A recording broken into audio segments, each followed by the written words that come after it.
বিসমিল্লাহির রহমানির রহিম। পরম করুণাময় মহান আল্লাহর নামে শুরু করছি। অনারেবল ভিউয়ার্স, আসসালামু আলাইকুম। বিশ্বের যে প্রান্ত থেকে আমার আজকের স্বাস্থ্য সংবাদ অনুষ্ঠানটি দেখছেন, ডিজিটাল বায়োকেমিক মেডিকেল সায়েন্স হসপিটালের পক্ষ থেকে ডক্টরস টক টিভি 100K চ্যানেলের সকল দর্শক শ্রোতাদেরকে জানাচ্ছি আন্তরিক অভিনন্দন। আজকের স্বাস্থ্য সংবাদ পাঠ করছি আমি ডাক্তার গাজী দেলোয়ার হোসাইন। আজকের অনুষ্ঠানে আমি আলোচনা করব ক্যান্সার ইন স্টোমাক বা পাকস্থলী ক্যান্সার রোগটি সম্পর্কে। সম্মানিত দর্শক শ্রোতা, ক্যান্সার শব্দটি শুনলে মনে হয় যেন মৃত্যুর পরোয়ানা এসে উপস্থিত। সত্যি কি তাই? বিশ্বে প্রতিনিয়ত চলছে গবেষণা, আবিষ্কৃত হচ্ছে বিভিন্ন প্রকার রেমেডিস। ফলশ্রুতিতে ক্যান্সার আজ পরাজিত হয়েছে চিকিৎসা বিজ্ঞান ও চিকিৎসা বিজ্ঞানীদের কাছে। পাকস্থলী ক্যান্সারের স্পেসিফিক বা সুনির্দিষ্ট কোনো কারণ আজ পর্যন্ত বিশ্বে আবিষ্কৃত হয়নি। তবে বিভিন্ন জার্নালে প্রকাশিত থিসিসের সুস্পষ্টভাবে প্রমাণিত হয় পাকস্থলীতে একরকম সুতার মতো পদার্থ জমে জমে বাড়তেই থাকে এবং এই বেড়ে যাওয়ার মধ্যে নানা রকমের অসংযুক্ত নিউক্লিয়াস সেল ক্রমশ বাড়তে থাকে। এর দ্বারা লিম্ফোটিক গ্ল্যান্ড আক্রান্ত হয়ে নানান জায়গায় একরকম নতুন টিউমার বা অর্বুদের সৃষ্টি হয় এবং সেখানে ক্ষতে পরিণত হয়। এই আলসার ধীরে ধীরে ক্যান্সার রূপ পরিগ্রহ করে বা ধারণ করে।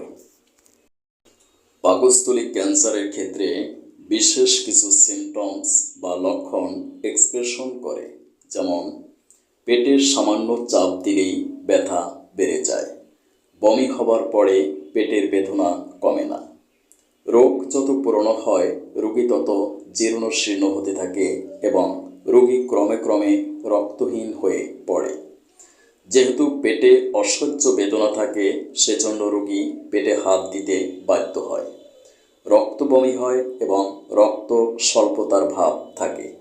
বমির সঙ্গে শুধু কফির গুঁড়োর মতো পদার্থ বের হতে থাকে। বমি বমি বা ভমিটিং টেন্ডেন্সি ভাব, খাদ্য পেটে থাকতে চায় না, খেলেই বমি হয়। পেটে সর্বদা বেদনার ভাব বর্তমান থাকবে। পেট তেমন ফোলে না, তবে ভীষণ ব্যথা হয়। বায়োপসি করে আমরা সাধারণত ক্যান্সার ইন স্টোমাককে ডিটেক্ট করে থাকি। আমার ভিডিও দেখে অনেকেই আমার কাছে জানতে চেয়েছেন, স্যার, আপনি প্রায়ই আপনার ভিডিওতে বলে থাকেন ক্যান্সার, ডায়াবেটিক্স ও হৃদরোগের স্থায়ী চিকিৎসা প্রদান করছি। সত্যি কি ক্যান্সারের স্থায়ী চিকিৎসা সম্ভব? ধন্যবাদ আপনার মহামূল্যবান প্রশ্নের জন্য। গণপ্রজাতন্ত্রী বাংলাদেশ সরকার অনুমোদিত আমাদের দেশে এলোপ্যাথি, হোমিওপ্যাথি, বায়োকেমিক, ইউনানি ও হামদার্দ চিকিৎসা পদ্ধতি প্রচলিত রয়েছে। প্রত্যেকটি চিকিৎসা পদ্ধতিরই স্বকীয় সফলতা আছে এবং স্ট্রং সায়েন্টিফিক এভিডেন্স দ্বারা প্রতিষ্ঠিত। প্রত্যেকটি পদ্ধতিটি রোগ সুনিশ্চিত আরোগ্য হয়, তাতে সন্দেহ নেই।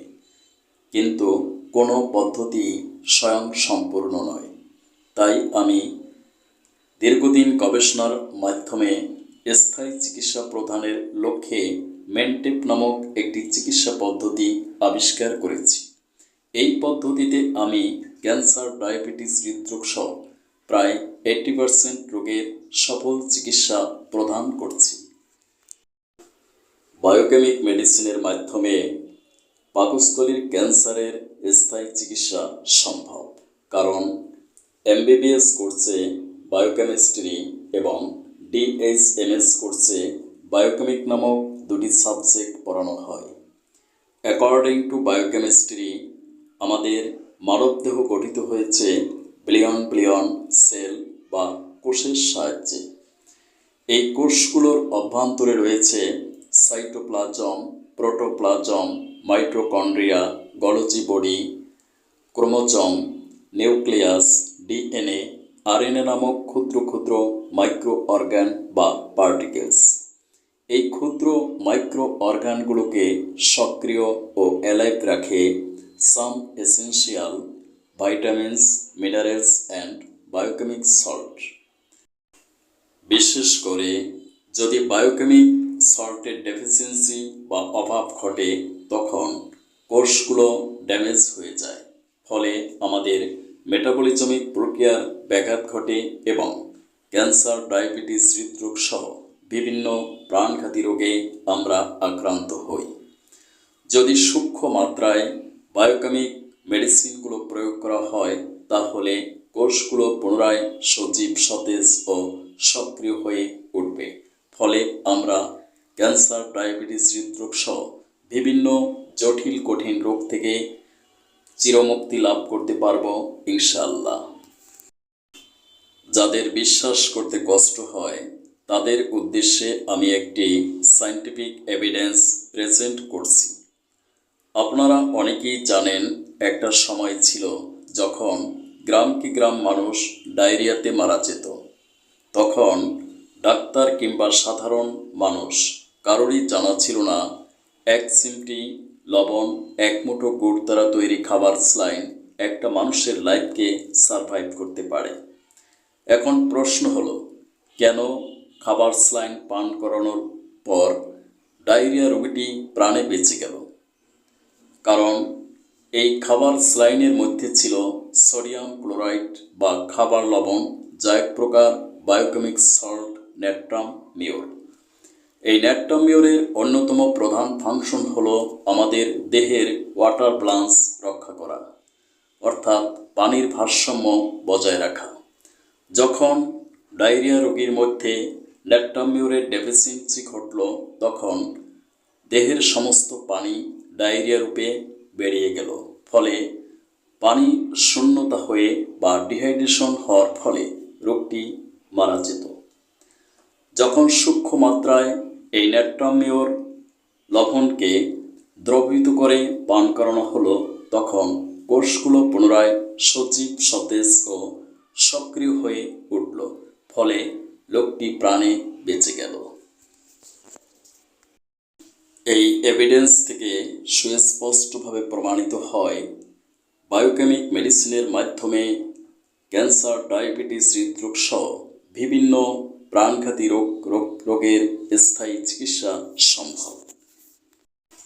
স্থায়ী চিকিৎসার জন্য যোগাযোগ করুন আমার প্রতিষ্ঠিত প্রতিষ্ঠান digital biochemic medical science hospital অথবা আমার chamber Lalbagh diagnostic centre 195/1/1 JN Shah road, Amligola, Lalbagh, Dhaka. সিরিয়ালের জন্য যোগাযোগ করুন 01712937056। সিরিয়াল ছাড়া কোনো রোগী দেখা হয় না। Thank you for watching my video. May Allah bless you. পারলৌকিক মুক্তির জন্য নামাজ কায়েম করুন। অনুরোধ ক্রমে আমি ডাক্তার কাজী দেলোয়ার হোসাইন। আল্লাহ হাফেজ।